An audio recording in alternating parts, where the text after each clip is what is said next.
most disappointed man in the country besides Mitt Romney is Dick Morris. As you may know, he predicted a big Romney victory, a landslide. Problem was, he was analyzing Uruguay. Morris joins us now from West Palm Beach, Florida. All right, Morris, what say you? I plead guilty. I goofed. I made a mistake. I undercounted the minority turnout and women and young people, not single women. I thought that the 2008 turnout was a fluke.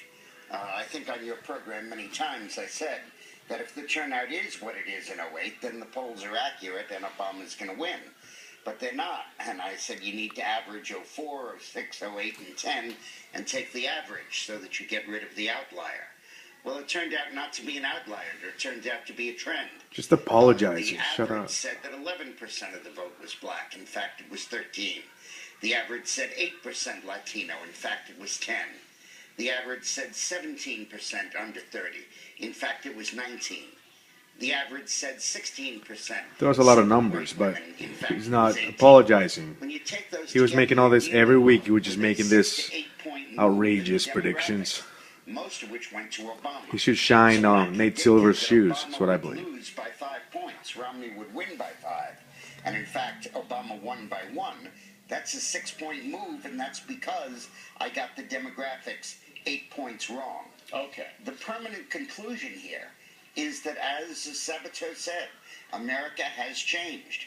08 was not just rally to the first black candidate and overwhelming college kid fantasy and, rock star and all of that. 08 was a fundamental election that illustrated a change in American society. But remember, and people that have done it before for 30 years, like me, missed it. All right, remember, you had 2010, though, that swung back the other way when the Tea Party... That's what threw me off. Right. I mean, and I'm not buying this whole...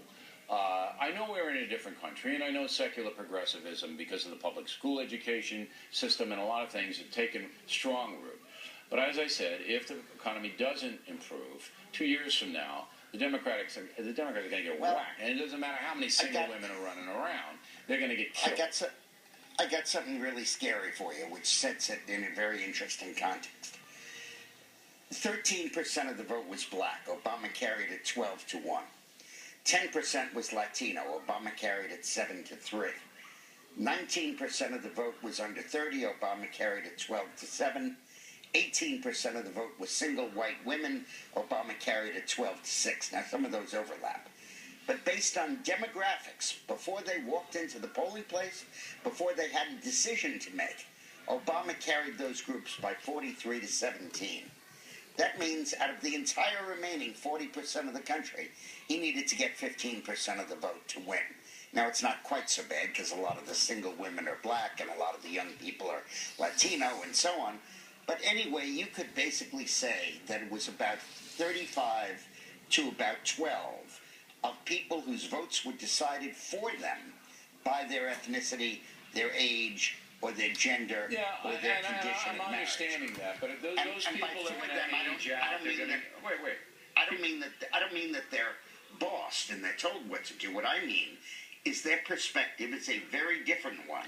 But it's going the to other change. 60% that is not in those categories. Their perspective is going to change based upon their economic livelihood and how well they're doing. Now, final question. Not necessarily, Yeah, Bill. it will. I don't know Dick, this is no night to with argue 4 with me, more Dick. years of recession, he'll still win 12 of the 13 right, black fine. vote. How badly does this hurt your franchise? How badly does it hurt? Well, anybody else that's gotten a president of the United States elected, tell me you're better than I am at it. All right, so you're going to harken back to the...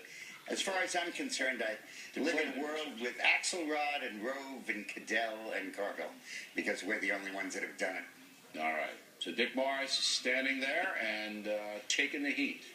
All right, Morris, thanks very much. Play more ahead as the factory moves along this evening. Bernie Goldberg is...